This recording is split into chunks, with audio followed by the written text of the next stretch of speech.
Muchísimas gracias por la invitación a todos, porque es una oportunidad para dar a conocer lo que hacemos y sobre todo porque principalmente en colaboración con profesores de su institución. Muchas gracias. Y entonces, como ya hicieron favor de mencionar, pues voy a presentarles algo acerca de lo que trabajamos en investigación, que justamente es el diseño de nanomateriales, principalmente ya su aplicación en lo que son los electrodos para celdas de combustible, sí se hace en colaboración. Como ustedes saben, no se puede hacer todo con un solo grupo, tal vez en un mismo laboratorio. Es interesante tener este tipo de colaboraciones. Y bueno, a manera de introducción, justamente para tener como alternativa las celdas de combustible, pues es una búsqueda por producir energía sustentable sin tener efectos ambientales y disminuir, por supuesto, algún otro efecto, ¿verdad? De gases de invernadero, que son también, pues, los combustibles fósiles que se han estado utilizando durante las últimas décadas y afortunadamente ya también se ha estado dando opciones para generación de energía.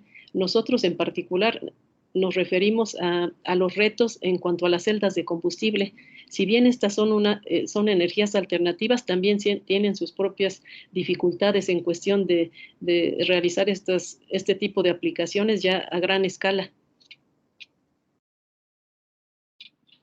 Pero cuando hablamos de celdas de combustible, ¿a qué nos referimos? En realidad, de forma general, son dispositivos electroquímicos que permiten obtener energía eléctrica directamente a partir de la energía química contenida en los compuestos que participan. Nosotros buscamos mm, el reto de encontrar mejoras en las celdas de combustible para poder escalar estos dispositivos y tenerlos ya en una utilización que sea económicamente viable. Entonces, si bien hay muchos retos en cuanto a la celda de combustible en general, nosotros nos enfocamos a los materiales que la constituyen, a uno de los materiales que la constituyen. Aquí, de forma general, pues comenté acerca de lo que sería la definición de una celda de combustible en sí, un dispositivo electroquímico que nos va a permitir obtener energía eléctrica directamente de la energía química de los compuestos que integran esta celda. Pero para ser más específicos, aquí observamos un esquema general de la celda de combustible. Es una celda que consiste en dos electrodos, un ánodo y un cátodo, separados por un electrolito. Aquí, para obtener la energía, requerimos que los sitios en donde se lleve a cabo, en donde se encuentre, por ejemplo, el ánodo y el cátodo, se encuentren separados debido a que queremos que haya un flujo de electrones que sean captados para justamente obtener la energía de este dispositivo. Entonces, una de las condiciones es que las reacciones que se lleven a cabo tanto en el ánodo como en el cátodo se den en lugares diferentes de la celda para permitir este flujo de electrones. Entonces, pues justamente la reacción que se lleva a cabo en el ánodo sería una reacción de oxidación y en el cátodo una reacción de reducción. Aquí les presento una casi de las celdas combustible más utilizadas y las más comúnmente empleadas a bajas temperaturas, en donde, por ejemplo, tenemos el combustible, que sería hidrógeno, que se introduce al ánodo y al llegar a la superficie del electrodo de este ánodo, cede sus electrones oxidándose y generando esta especie que vemos que es un protón. Ese protón se difunde a través de la membrana y llega hasta el cátodo. El cátodo, aquí el oxígeno es el que recibe esos electrones y genera agua y calor como resultado de este proceso. Entonces, estas celdas de combustible se comenta que son de cero emisiones debido a que lo que se produce son simplemente calor y agua.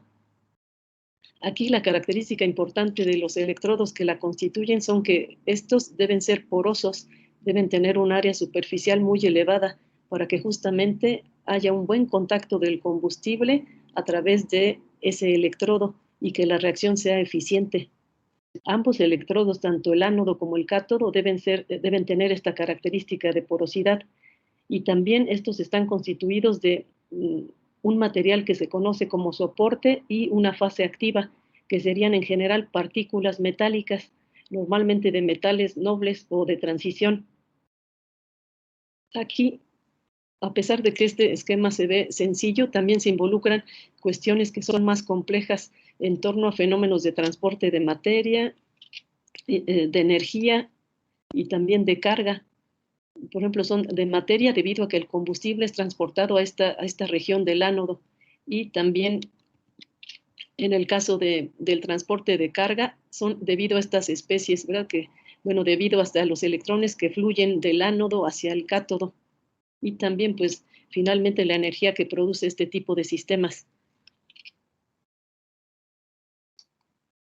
De forma general, cuando se habla de celdas de combustible, en realidad hay varios tipos. Yo les mostré el de celda de combustible de intercambio protónico, que es una de las celdas de combustible más usadas a baja temperatura y también que utilizan como combustible hidrógeno.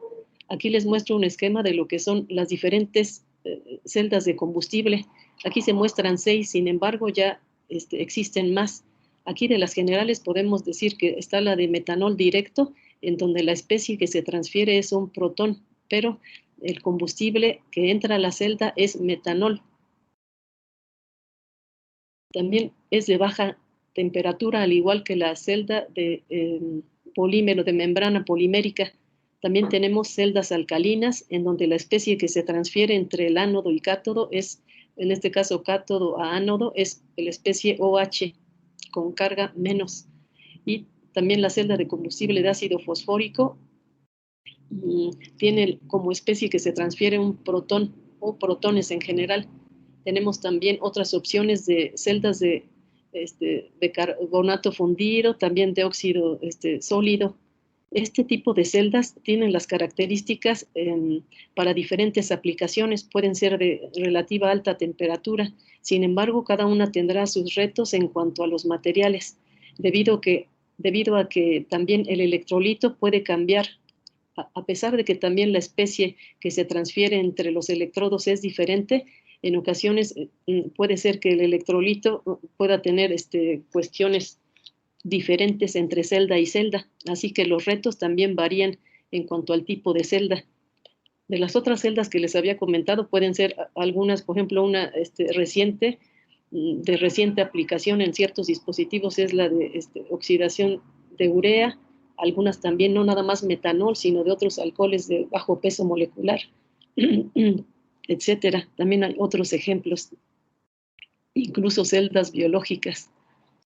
Aquí, en específico para la celda de intercambio protónico, que es de baja temperatura, normalmente así funcionando a menos de 100 grados centígrados, incluso se encontrará que hasta 120 grados centígrados.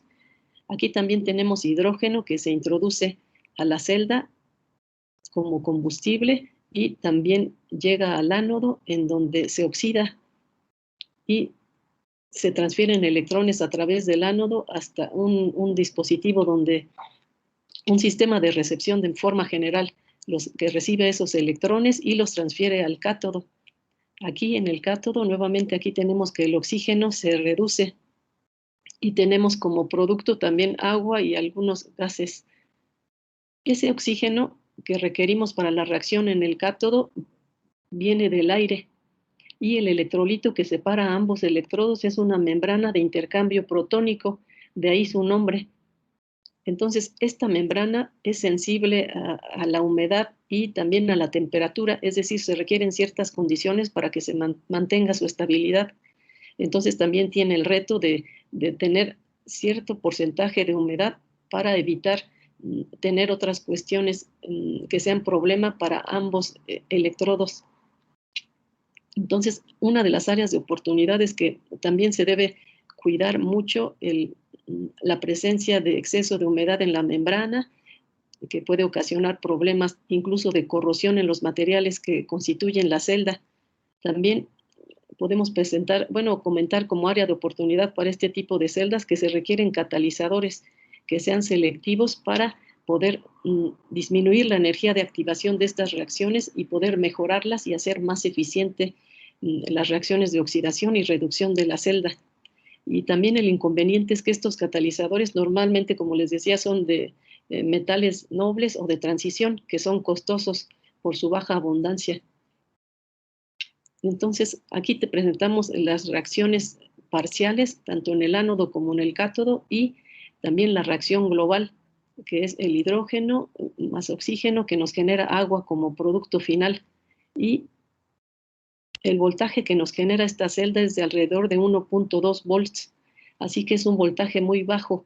Tener solamente una celda de combustible no nos da normalmente el voltaje que requerimos para alimentar, no sé, a cierto equipo o dispositivo adicional.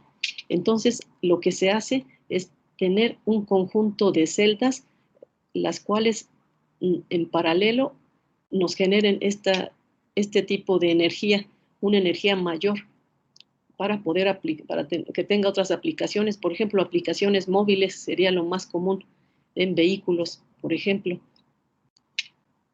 Esta es una fotografía de una celda que físicamente la observamos así. Tiene diferentes celdas de combustible aquí acopladas para generar mayor cantidad de corriente, bueno, densidad de corriente puede ser, y también voltaje. Así que esta combinación de diferentes celdas nos permite tener una potencia adecuada para cierta aplicación. Aquí algo de lo interesante de lo que constituye la celda es que los materiales que la constituyen también pueden ser mejorados. En este caso, por ejemplo, los catalizadores que son involucrados en estas celdas pueden ser así papel de carbón en el cual se le depositan partículas. Ese carbón es el soporte de estas partículas o de la fase activa. Estas partículas metálicas que comentaba que pueden ser de metales nobles o de transición, se depositan en este papel de carbón y se acoplan a la celda. En realidad, la celda, eso que vimos, ese conjunto de láminas, en realidad se llaman platos.